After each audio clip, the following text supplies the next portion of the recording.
It's always bothered me that in most business-focused spaces, like conferences or masterminds or business podcasts, that no one is talking about real life shit. I mean the stuff that happens to you personally that drastically transforms who you are. Things like people dying, getting cancer, losing our beloved pets, or going through painful friendship breakups. There are these profound experiences in our lives that demand our full attention. But somehow we're expected to keep our businesses moving forward while we tend to our grief and sorrow and physical health. I really want to hear more of these conversations. So I invited my friend, Marisa Corcoran, to talk about the journey she's been on for the past few years, going through literally all of the above. Professionally, Marisa helps coaches and creatives craft their uncopyable message inside of her signature program, the Copy Confidence Society. She's also the creator of the wildly popular summit, the Copy Chat.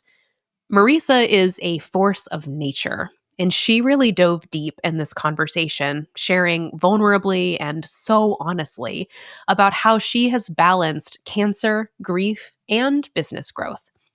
Whatever you're going through in your life right now, I want you to know that I care about all parts of you, not just the professional parts. Whatever challenges, struggles, or grief you're experiencing right now, I really hope that you hear some of your experiences reflected in this conversation. And I hope that it feels like a balm for your soul. Enjoy this conversation with Marisa Corcoran.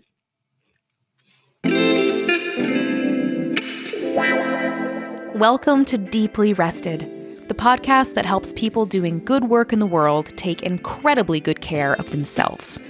I'm your host, retired therapist and disillusioned business coach, Megan Megginson. I'm on a mission to help people like you unlearn the rules that keep you trapped in self-doubt so that you can recover from burnout and finally become deeply rested. If you enjoyed today's show, be sure to subscribe to this podcast and join our weekly newsletter at deeplyrested.com/newsletter. Now, it's time for the show.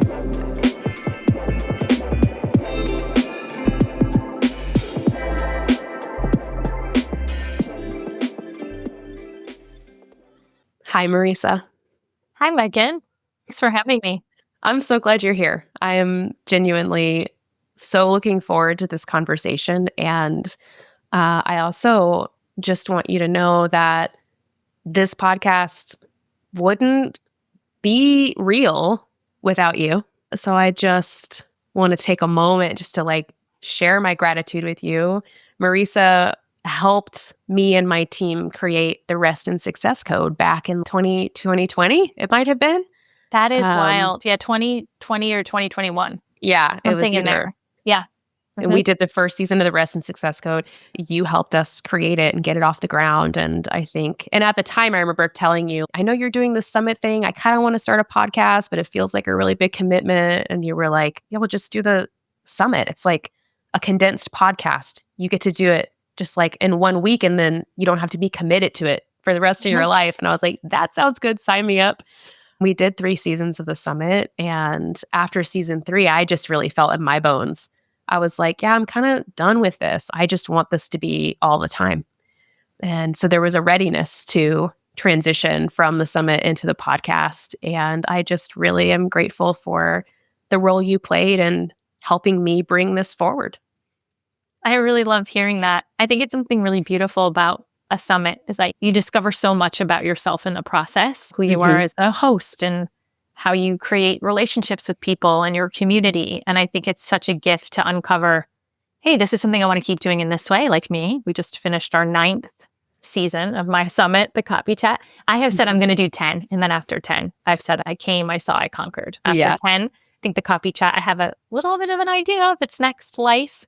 Or you decide like you, oh, this is a great way to, I really do love this. I love interviewing. I love doing this. I want to do this more. And you go on to do the podcast. So yeah, I just love that. And it was just such a pleasure to be part of your journey. So thank you for the honor. You're welcome.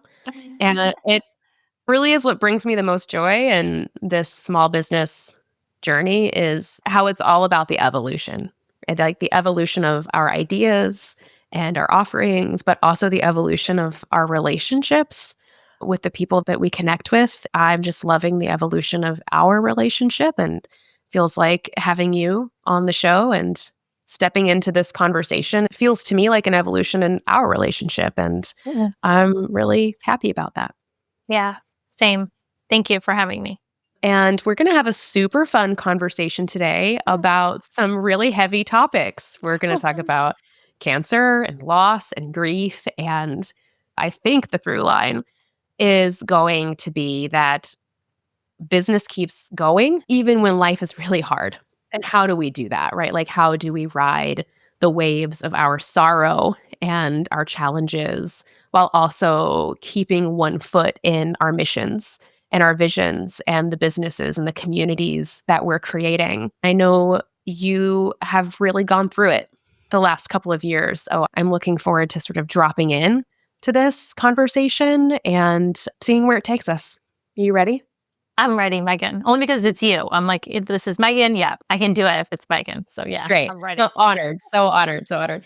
All right. So, Marisa, let's drop in and then I'm going to ask you a question to get us going. Marisa, tell me about the day you were diagnosed with breast cancer. So it was July 11th of 2022, around 11 a.m. There were a lot of 11s, a lot of 11s. And I had my very first mammogram ever. Well, if I back up for a second, I was going in for a regular annual. While my gynecologist was doing my breast exam, we were just chatting. And he said, "Oh, you feel this?" I was like, "No, I did." So he's kind of talking about, he's like, "It feels like a cyst," because it was kind of painful. He said, "Oh, you're 37. We should go for a mammogram, and then they could aspirate it. Just go for one." He was chill about it. And I was like, "Okay, well, I'm going to do what you say to do." So I had gone to that. And when I had the mammogram, I never had one before.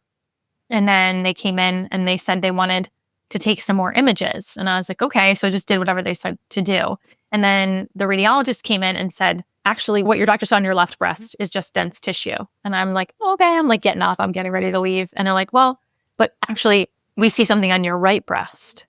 And I was like, "Oh, okay." And they're like, "Oh, it normally never can't." I'll never forget. 98% of the time it's not cancerous, but we like to check it first. This is your first mammogram. We just like to have these markers and follies. We'd like you to come in for a biopsy. And we were getting ready to go on a 3-week trip to the beach. So I remember being like, "Oh, can I do this sooner rather than later? Because I got to go on a vacation." So we were going to go on a vacation like that Friday. So then there you go. That Monday they call me and they say, "Do you have a few minutes to talk?" And what we see in this is that, you have cancer. So I remember the first thing I thought was, I'm that 2%. Because I remember them saying 98% of the time, this isn't cancerous. And so, yeah, there I was at 37 and I had breast cancer. At first, I just was in shock. I could barely move. I remember calling my husband. He was at the gym. And I said, "You need to come home. I have breast cancer." It just was, and I think the biggest thing for me was how I was going to tell my mother. That was what I was really worried about, was how I would tell my mom, because my father had died of cancer when I was 2 years old. So cancer was very much the first thing I learned about. It was one of my first conscious memories of being told that somebody who I had very vague memory of, but when I see other 2-year-olds now, they know their parents for sure. So I think I must have known my father. I don't really remember him at all. But when I see like little kids and I see how they interact with their parents, I'm like, oh, I must have known him. I do remember one of my first memories of being told that, this person was here and now they're not here.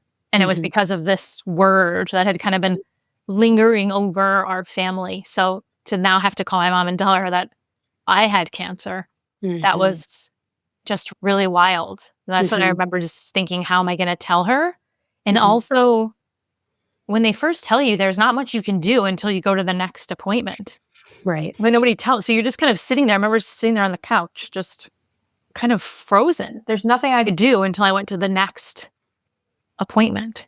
And I just remember feeling in disbelief and also, okay, how am I going to tell my mother this? It feels so heavy. Like this phone call just burdened you with this 2,000-pound package. And you're just sitting there holding it. And I really just am struck by there's nothing to do. Like I'm just holding this weight, but there's no action to take. I'm just sitting in the reality that this is happening to me now. Yeah. And you know what's so interesting, and I don't think I've ever said this before when people have asked me about it, but I think I'm far enough away from it now, is that the day before I had what I would consider the biggest breakup of my life, which was with my best friend. Hmm. So on July 10th, my best friend and I broke up. And on July 11th, I found out I had cancer. So I remember going to my therapy appointment. I think it was the next day, like that Tuesday or that Wednesday. And I remember sitting down and saying, okay, so where would you like to start first? Like I broke up with my best, I have this huge thing that happened on Sunday. And on Monday, I found out I had breast cancer. So where should we begin? The grief of both of those things was just so wild. But I think there's part of me that I was equally grieving both of the things. Of course. To me, the breakup was as equal as the breast cancer. Yeah. And that was wild. Yeah. That night, I went to bed just like cry, all the things. And then I woke up. I barely slept. I remember going for my morning walk. I had barely slept. And within a couple of hours, it was, okay, now you have breast cancer. And then wild to navigate such a critical time in my life without this person. Yes. I want to come back to the friendship breakup. Last summer, I had a double best friend friendship breakup. And we don't talk about it enough. We don't talk about it enough. So we I don't want to talk about it at all. So I want to, it's massive. So yes, I'm so sorry, Megan. Thank you. And it needed to happen. I think that's often the line with friendship loss. It's like such a terrible, heart-wrenching grief that really needs to happen to help you move into the next chapter of your journey. So let's circle back to that because I agree we don't talk about it nearly enough, but we won't abandon your cancer because that also is like, such a profound experience, 37 years old, and to get this cancer diagnosis. And I'm curious contextually. So let's just say summer 22, you have this huge friendship loss. You get diagnosed with breast cancer. What's going on in your business at this time? This is so funny. The business is going well. In 2021, we had shifted the Copy Confidence Society from a higher ticket program to a course that had gone swimmingly. And we were making as much money, and it was way less on me. Things were going well. We had come off of a really great season of the Copy Chat. We had just come off of a successful winter launch, and the business was doing well. So much so we were getting ready to go on this vacation to the beach, and then we weren't coming back to Atlanta for a while. We were going to go up to Syracuse and spend time with our families, basically till about Thanksgiving. So we were going to be gone because we could be with the business and we could work from anywhere. And so I remember we had all these plans that the business was affording us to do. So things were going well there. And I mentioned this to you when I boxered you about this like the grief smoothie, because I had already come off of, I think that's what's interesting is in 2021, I had two big losses. I lost one of my best friends to suicide. And 2 months after that, my grandfather died, who was my only father figure, right? As I just said, my father died of cancer when he was 2. So when 2021 ended, I was like, look at me. I made it through. Look at me. I'm going to therapy. The business is going great. I'm dealing with this loss of suicide. I got involved with this organization that's helping me go through this grief. And my grandpa, and look at me.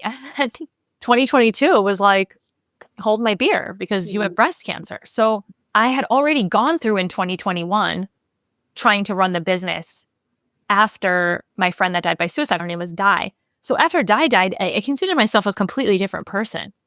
There was before Di died and after Di died. I'm a different person after Di died. And so we still did a Copy Chat that summer. I still was able to show up. So I thought when 2022 came, I'm like, all right, I know how to do this. And then, the hits just kind of kept on coming. But the business was going well during this time. Oh, there's so many directions we could go right now. Let me just stream of consciousness, like what is coming up for me. I think there's a really interesting conversation to have that I don't actually want to have right now because it doesn't feel like the most important conversation, but a really interesting conversation about how we need to structure our businesses so that our businesses can help us through these storms in our life. I feel like it's true for everybody that there are these initiations we go through into grief and loss and sorrow. And it's not just one event or two event. It's like a real initiation into a theme. And then all of this stuff happens in a season of our life where we are just immersed in grief and loss and transformation. It really is an initiation into a fire where everything is burned away and we are just left with the things that really matter the most. I want to talk about that because I think you have so much to say about it. But I do think that there is an important conversation underneath that. Maybe we can touch on it as we go along about how can we structure our businesses so that when those initiations come and those seasons of our life arrive, because we don't get to choose, and we don't get to choose when these seasons show up for us, we can keep doing both, right? We can be in our own process. We can go through the grief. We can go through the fires of transformation, and we can sustain our businesses at the same time and let those two experiences, the business and the life, dance together. Let them really just learn from and react to each other in an organic way. So before we talk more about the personal stuff, is there anything you want to say about, in hindsight, what you had set up effectively that helped your business succeed during this really chaotic time in your personal life? I think it's things that we set up after I had cancer. I can give you two specific examples. Whenever we did case study interviews for the society, it was always me interviewing people. In that summer, we always do like a bunch before we get ready for a launch, which was happening that fall. I couldn't do it. I had 2 surgeries. There was just no way. So we came up with this idea that members of the community would interview each other. I didn't even tell anybody why. I just said, I have this idea and I'd like you to interview each other. I take myself out of it. People can be more honest about their experience, and then people get to hear from you. And it's these 2 awesome people having a conversation about the Copy Confidence Society. That is one of the greatest gifts that this time gave me, because now that's still what we do. So I don't even hear the case studies until they're posted. And then I sit and I cry and I'm like so excited to hear them. But members of the community interview each other, which has actually been really strong for us because people get to hear these honest conversations and I'm taken out of it. So I get to just listen to them when they get posted. And then I listen and I send a little thank you card to both. So something like that I was able to take myself out of. And also I will say, this works for me. I'm not saying this works for everybody. This works for me. There are 2 to 3 times in the year where I have to be on. It's when it's happening. But the other times, because we launch, we have true open and close windows, I can be pretty flexible outside of that time. Yeah. When I got cancer, it was right before that launch was coming up. I wish I could tell you I had things in place then. I basically had to sit with my oncologist and my breast surgeon and explain online business to them. And was like, I need to have this surgery then because I need to be able to do this thing. It's called a masterclass and people are going to come and buy, and like giving them a crash course into it, because I was the sole financial provider for my family. My business was not a hobby. So I had to figure that out. And I think this is why it's important to have layers of support. So having my therapist, number one, having my business coach, being able to set up the scenarios based on what the doctor told me. So we were like, okay, option number 1 is go on with the launch as planned. Option number 2 is we postpone. Like we had all these things going in so that when I went in for the conversation, I could let my health lead the way, not the business lead the way, because we had options of, and something that my coach at the time, the great Dallas Travers, said to me, which I'll never forget, which is there's no bad news in your business. It's all in how we deliver it. I don't have to divulge. I could have said, everybody's launching in September, so we decided to move this to later. I could have figured out how to have the conversation. We needed to let my health lead the way. And I think having those layers of support was massive for me. And then looking at the things where we could take me out of the equation that we still do to this day. Like I said, I don't do the case studies anymore. I have to deliver the masterclass. Nobody else can deliver the masterclass. So how can we make sure I'm ready for that? But what are the other things that other people can take care of for me? How many people did you have on your team at the time? At that time, 3. My business manager. I'd love to give Hosanna some sort of title, but Hosanna keeps the ship running, And Jelaine, who we'd brought in at that time, Jelaine's role is definitely expanded, but to do like social media and then help us with a few things like that. Yeah. I really love this sort of tiered reflection that you're doing, right? There's the support Marisa as the business owner is receiving. There's therapy, there's the personal support, there's the business coach, right? The kind of person who's looking at your organization from an outside lens. So she's able to bring this perspective and reminder that this is all workable. Everything that's happening here, your business can pivot and meet the needs of your life in this moment, which is chef's kiss, right? What I want everybody to know and feel about their business. It can truly serve your life first. So you had this person there reflecting that back to you. Then behind the scenes, you did have a team of people you could delegate to who were helping keep the gears turning, which is incredible. And I know about you that you're so good at delegating and creating systems and trusting people to do their jobs. It's such a gift that you have. But then there's this piece, it was like the surprise lesson, which is, oh, I'm not as necessary as perhaps my ego has told me I am That's it. all of these years. I think that's what cancer and death and loss teaches so many of us. It humbles us, right? And it's like, oh, actually, Marisa, you don't need to be the person who's doing all of this. You've told yourself that you need to be the person doing all of this, but what part of you is saying that? What part of you has led you to believe that you need to be the star of the show all the time? This cancer diagnosis and this grief really shifted something for you. And all of a sudden you realized, I can co-create. I can really collaborate with the people around me in a way that makes everything better. Everything got better. For sure. And one of the things I think I realized is even since then, looking at other ways that I can remove myself. I mean, because it's actually better. Yeah. You know, I'll give you an example of it now. We actually added a new editor inside of the Copy Confidence Society. That's really important because I created these frameworks. So sometimes I'm too close to them. Bringing in someone else, different lived experiences to edit the copy is only helpful to the community. And it helps people not just rely to get my stamp of approval. Because if I'm trying to help people be better writers and creators for their business, this is ultimately what's right for them. So I think it helped me start to go through and say, okay, where am I not needed as much? And then, okay, where are the places? Like I said, only me can deliver the masterclass. That's for sure. Only me. And then the other things that got started from this time. Yeah, I really appreciate that distinction between the way I'm understanding it. The distinction between I need to remove myself versus where can I call in more collaboration? Even the narrative of like, I need to remove myself or like, you need to remove yourself. There's still that's an egocentric narrative. Like that story is still about you, right? You need to remove yourself. It's like, wait, no, it's not actually about me.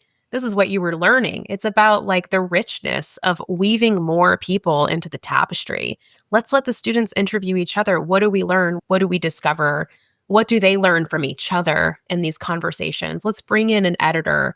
Let's call this person forward to maybe take over a part of the launch that you historically had done yourself. Yes, you were removing some of the responsibility from your plate, but it wasn't just disappearing. In its place was this richness of collaboration and connection. Yeah, which is at the core of who I am. So it's interesting that we were making our way to the society being more like this, because that's what I preach. And I think we even showcase that more now, for sure. It really just reminds me, reinforces for me again, that when we're going through these dark times, cancer, grief, loss, it burns away everything that isn't true or isn't needed and just illuminates who am I truly, what really matters, and how can I just actually create an ecosystem in my life that is so aligned with who I am and what I believe. There was like cancer necessitated that, but on the other side, reflecting, I hear you saying, this is more who I am anyways. For sure. There's just an incredible, sometimes I get annoyed when people are always looking for the silver lining, but I'm all about suffering sometimes, to be clear. And when we're looking back and reflecting, I love looking for the divine timing in everything that happens in my life. I really do believe that the hard, terrible, challenging things that happen when they happen for a reason. But I probably don't get to see or know what that reason is until way later. This feels like one of those looking back moments, being like, wow, that was the moment Marisa really needed to experience bringing connection and community and collaboration into her work in a way that she hadn't yet. It's like a secret gift of all the darkness. Yeah, it definitely was. Last question about business for now. I love hearing your process and your reflections. And I know that there are people listening to this conversation right now who are true solopreneurs, and they're not hearing themselves in the business that you're describing, right? They don't have a team. Maybe they're more service oriented. So they really do have to show up to do the work. Do you have any advice for them? Any words of wisdom you would say, hey, consider setting this up or looking at this part of your business in a different way so that when life gets challenging, your business is ready to help you ride those waves? I would say during that time, for people, when you're going through something like that, there were some people, again, I wasn't out there sharing it with my email list. I waited a few months before I wrote an email to my email list. I didn't write to my email list till that winter or till like around Christmas time. But there were certain people where I had to tell them what was happening in order to take stuff off my plate. So I feel like being able to be transparent with not everybody, but being able to say, here's what I'm going through right now. For example, we were still kind of supporting Summit clients and people for that. And I had to move stuff for that. To say, okay, here's what I'm going through. And I understand you have yours. So here's our options. And I was basically giving people, just like Dallas and I had gone through, and said, okay, option 1 is we keep it the way it is. Option 2 is we move it. I was kind of going through and doing that for people, being honest and then giving people the options of what we might need to shift, which I think help a lot of service providers if you're working on a project to be able to step in and say, this is what's happening. I absolutely know that there's things that you need. And so here's what I've been thinking. And I'd love to chat more about which one works best for you. So scenario number 1, scenario number 2, I felt like that was really helpful for me with our Summit clients.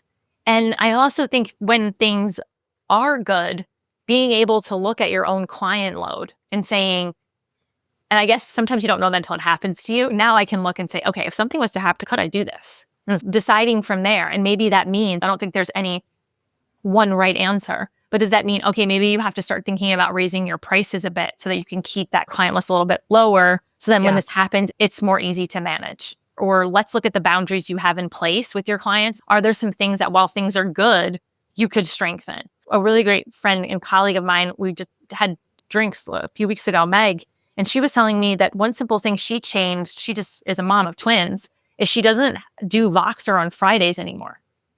She just removed it.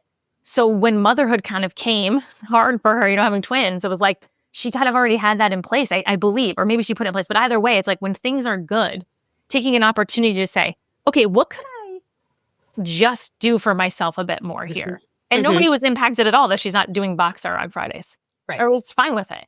So looking and going, okay, how could I do that already? Get some of that stuff set up. And then when it does happen, being able to be honest to the point you feel comfortable in being honest, and then like setting up okay, we could do this scenario or do this scenario. Yeah. There's so many gems here that I just want to pull out and reflect back. This conversation is reminding me of something I know is true, but often forget in my body is true until I'm forced to confront it, which is that things are always more flexible than we think they are. Always. Always. It's so easy, especially as a small business owner, online business owner. Like we get stuck in these ruts of this is the way it works. And this is what I have to do. And these are the rules. And this is how it functions.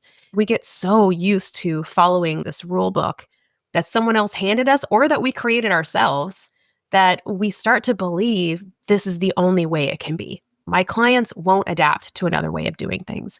I can't sell my services in a different way. This is the only way I can do it. This is the only way I can market my services. And we get so stuck and mired in the rules that we've created for our businesses that when things get hard, we then experience all this self-imposed suffering because we just are like holding on so rigidly to the belief that it can't change. But that is almost never true.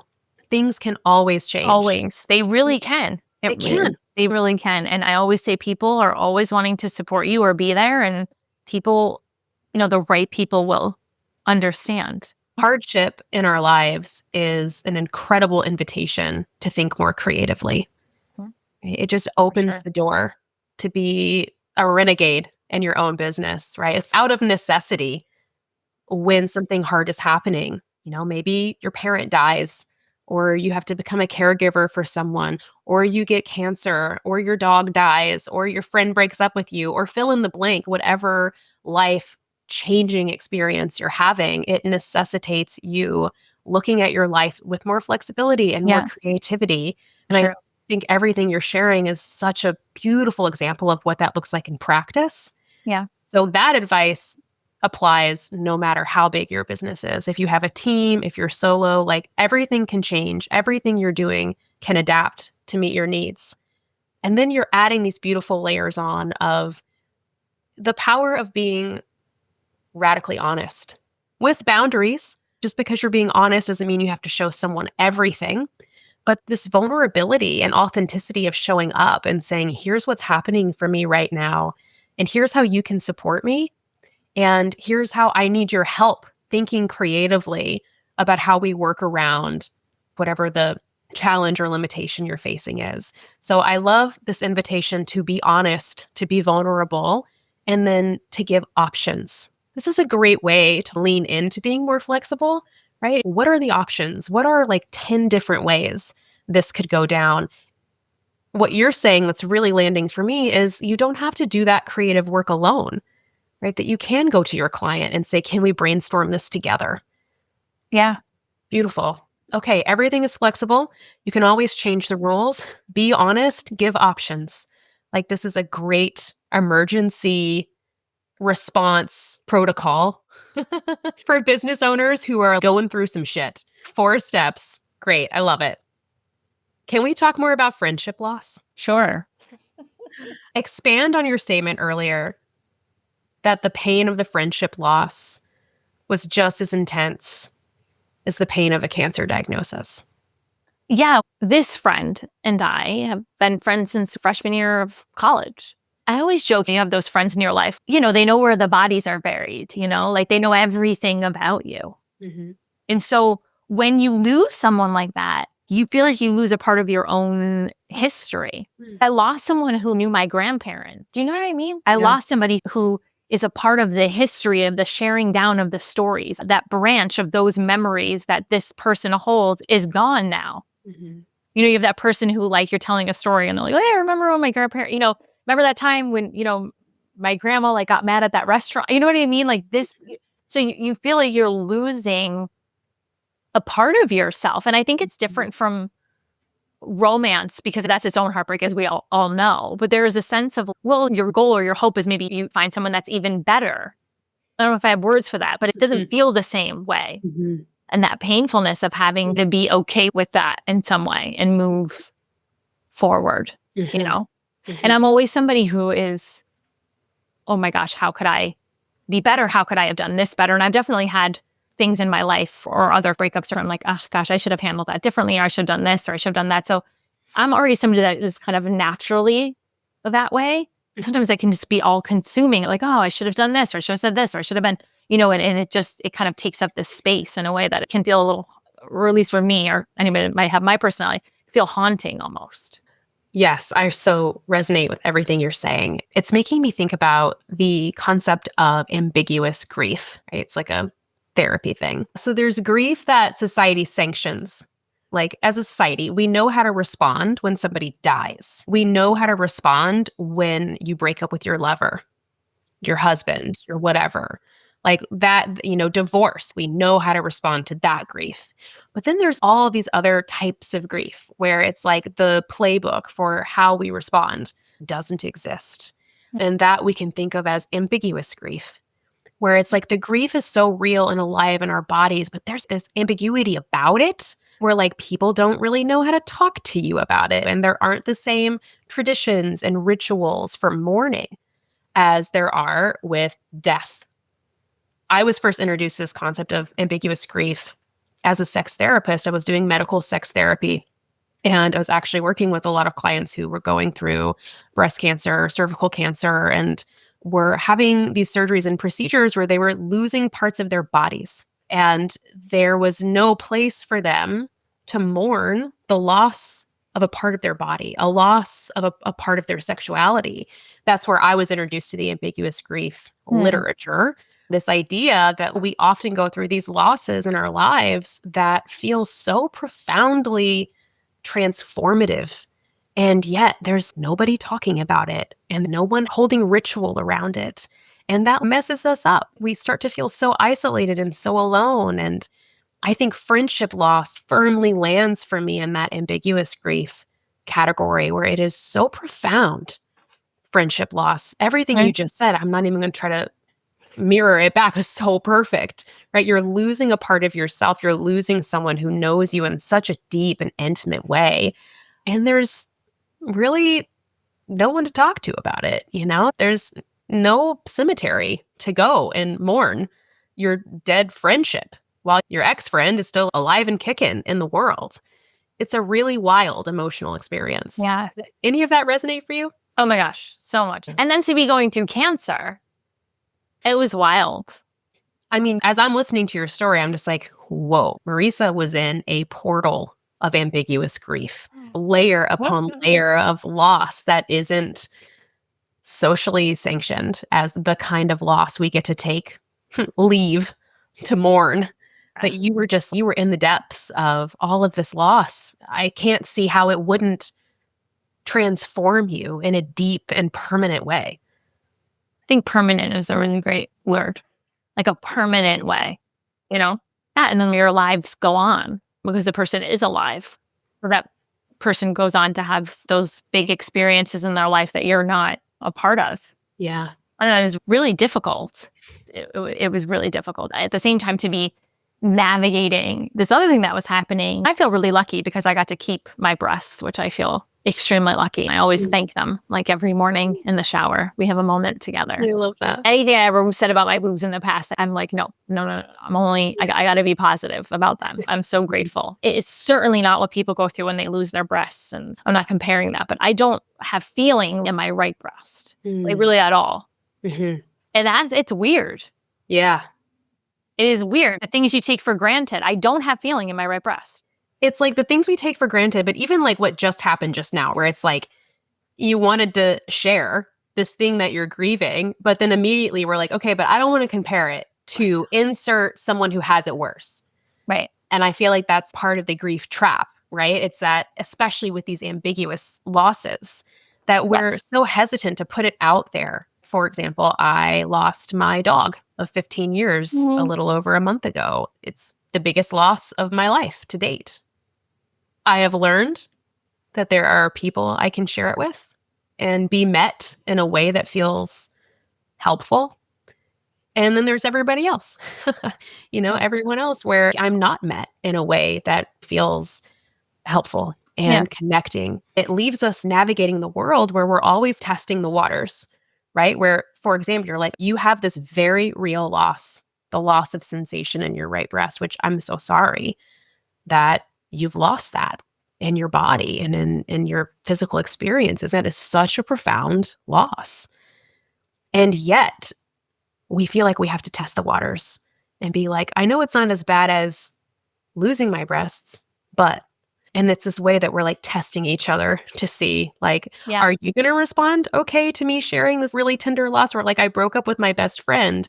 And then there's this moment of, is this person going to get it? Am I going to be witnessed in my grief? It's so true. And then you have those people that get it. I would say if somebody who gets it is my cousin Crystal. Mm-hmm. My cousin Crystal was somebody who throughout this time, and I would say my really good friend Meg was this way too. Hey, you don't have to respond back. So I would say Meg about cancer. And it was so many people about cancer. So I can't just say that. So many people were very much, hey, you don't have to respond back, but I'm here for you and all that. But to bring it back to the friendship, there was something in I hate to say ex-best friend. It feels so strange to say.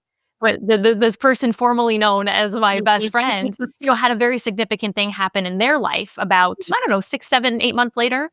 And on that day, I got a text from my cousin Crystal that morning saying, hey, I know, makes me emotional thinking about it. She's like, I know that today's got to feel hard for you. And I just want you to know I was thinking about you. Wow. So what a gift.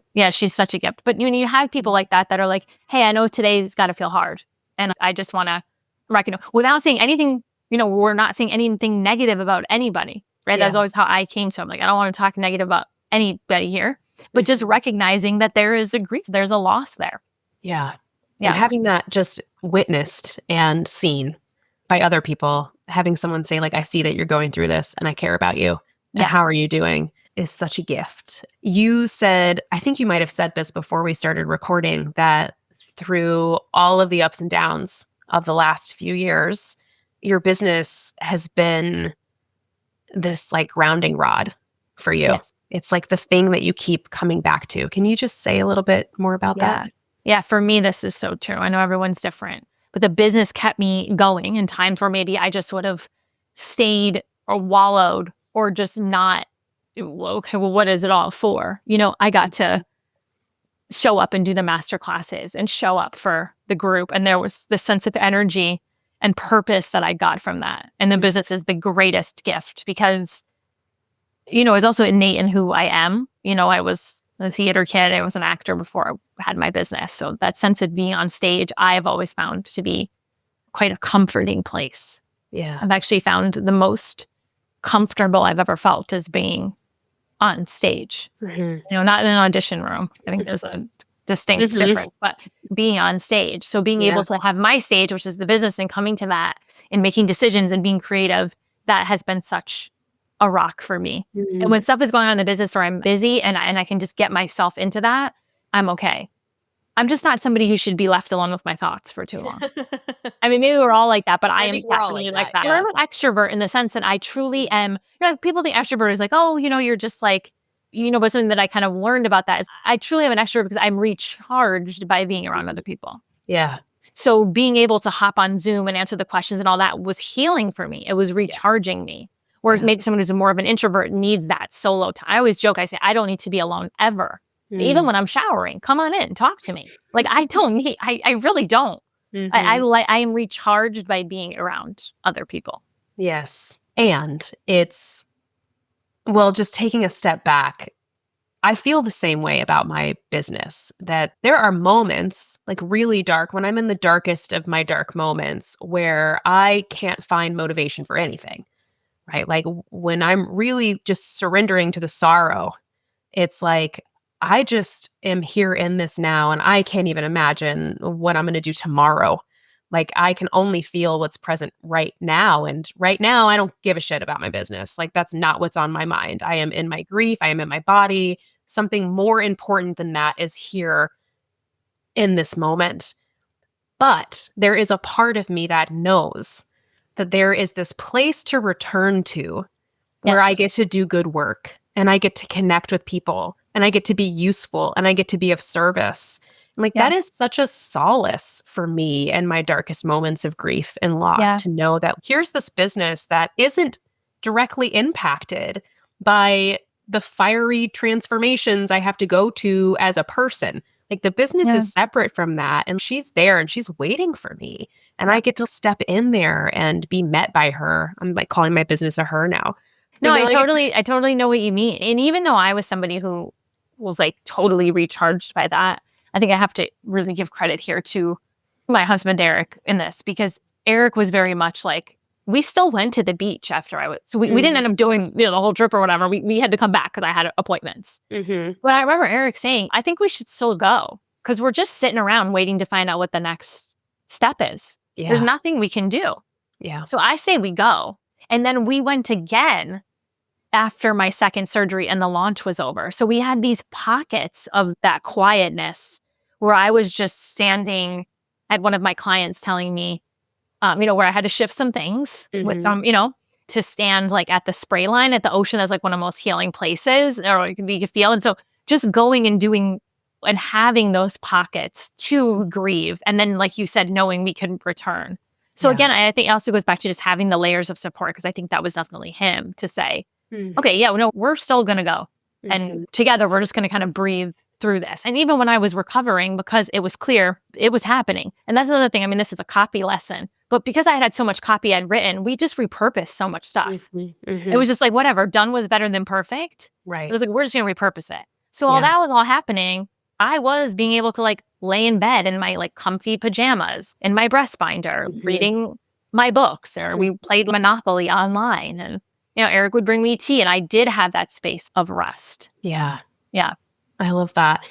I think that's like the biggest lesson in all of this is let your business be this entity that takes care of you and let it be your healthiest relationship, right? It's like this relationship that if we're personifying your business that says, hey, you need to go to the beach, you need to go to an appointment, you need to take a pause, go ahead. I'll be here. I'll be here waiting. When you're ready to come back, you can step right back in and we'll pick up where we left off.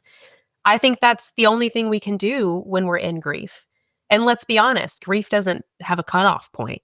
Like the waves keep coming in different ways and different flavors forever, which means like our business has to be able to hold space for the grief and the transformations always.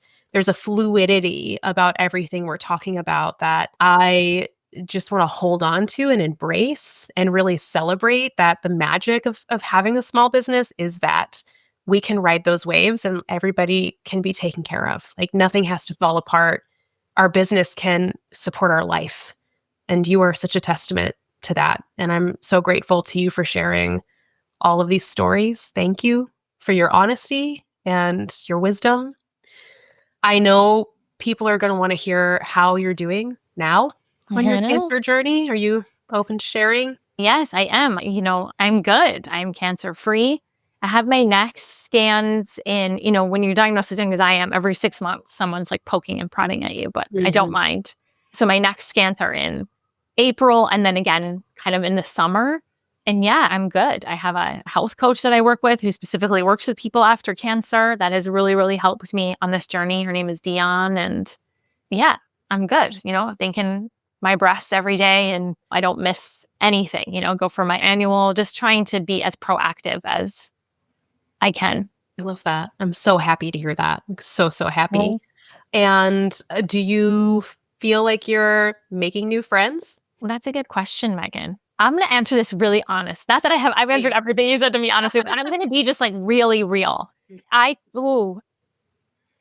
in a season of figuring out friendships in my life. Yes. It has made me different. Yeah.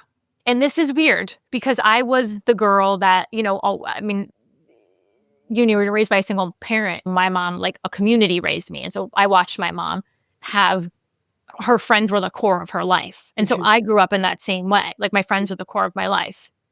But things have shifted and I'm trying to figure out what that means now for me. I'm a little bit, I don't want to say leery, I'm just not as trusting. And I also am like always looking inward. It's not just, this happened to me and so I don't trust anybody. It's what was my role in this? Yeah. And also how can I be a better person and be, and figuring that out. So I don't know if I've figured that out, but I think the friends that I do have in my life and the people that I do choose to tell stuff to and be, I think those people are my people. But I would be lying if I said I didn't show up more cautious than I was before. I was like an open book before. I would tell you anything about anything. Yeah. And I'm just not like that anymore. I really appreciate everything that you're saying. I really feel it the same in my own way. I'm just like so deeply resonating with all of it. And I'll just add on too that I think it's okay. It's like we're learning who we are, right? We're learning that like, the way I showed up in relationships prior to this moment in my life looked like this. And I have learned that like, here are some things that weren't really working about that anymore. And then there's this pivot to the right where I'm like, okay, now where am I going? And who am I becoming? And who do I want to call forward to be my friend on that journey? It's a slow process. I think it has to be a slow process. It has to be a thoughtful process because that's change, right? That's evolution. That's really just being with yourself in this new way and not just jumping into relationships because we feel like we have to, or that was the way we used to do it. So I hear your cautiousness and I really celebrate it. And I think there's something so important about this part of the journey of self-discovery and being more discerning about who we share ourselves with and who we give our energy to. It's one big negotiation, and I'm grateful that I get to be doing this. It's like, how cool that we've made it this far in life, that we get to go through this process. So for sure. It really thank is. you. Thank you for sharing. Yeah. Can you tell people a little bit about what you do and how they can connect with you if they want to learn more? Yeah, well, we've mentioned the Copy Confidence Society a few times, and just, hey, I got to repurpose those emails and all of that stuff. So that's what we help people do. We help you craft what we call your uncopyable message and the personality-filled copy that dazzles for things like your websites, your emails, your social media, all of that inside of our signature program, the Copy Confidence Society, which we've now helped close to 1,000 business owners. Wow. Inside, I know, wow. And sometimes I'm like, wait, this is wild. Inside of the Copy Confidence Society, and it's just a community that I just love and adore so much. And the other side of the business is that we do support people in putting on like the Rest and Success Code, like their signature summits and that. And so that's kind of what we do inside of the company. But our main thing really is the Copy Confidence Society. And can people sign up or join your newsletter? Any special links?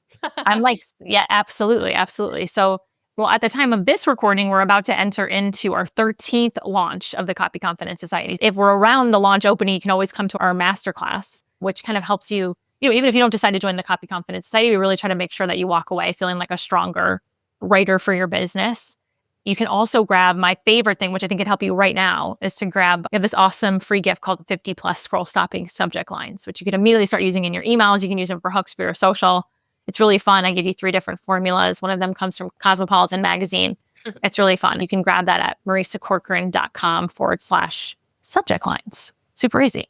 Amazing. Highly recommend being on Marisa's email list. Your newsletters are such a delight to read, and just the perfect blend of stories about your life and little helpful nuggets that always made me go, oh yeah, oh, great reminder, like great tip. So definitely hang out there. And if you want to reach out to me or even email me personally and you want to read the email that I sent about my cancer announcement, I'm happy to send it to you. You don't have to sign up for my email list. Just email me and I'll just like forward you the email. Because I think that's been helpful for people to say, hey, I do need to share with my community, and how do I share that? And I waited, and I don't think there's a wrong answer, but I waited. I didn't tell people as I was going through it. Again, no wrong answer, but for me, I waited until I was in a place where I felt like I could speak about it and I knew what my journey was going to be. I actually wrote about it on the winter solstice of 2022. I love it. Yeah, I remember getting that email and being really like touched and inspired and grieving for you at the same time. It was all the things. That's really generous of you to offer to share that with people directly. You are so generous, and you were so generous today in your sharing. Often I'll invite people on the podcast and I'll tell them, hey, I want to have you on the podcast, but I want to talk about like real stuff and hear your real stories. And they're like, yeah, that sounds great. And then we start recording and I'm like, oh, you don't actually know how to do that. Oh, you don't actually know how to tell a real story. Funny. And I feel like you said, yes, you consented to like, yes, I'm down for that. And then you really delivered, and you just opened up to me and to this audience in such a beautiful way. So Marisa, thank you. Thank you. Thanks. Thank you so much for listening to today's episode of Deeply Rested. If you enjoyed this conversation, I would love to invite you to join the Deeply Rested weekly newsletter. You can sign up at deeplyrested.com/newsletter. I hope to meet you in my inbox very soon.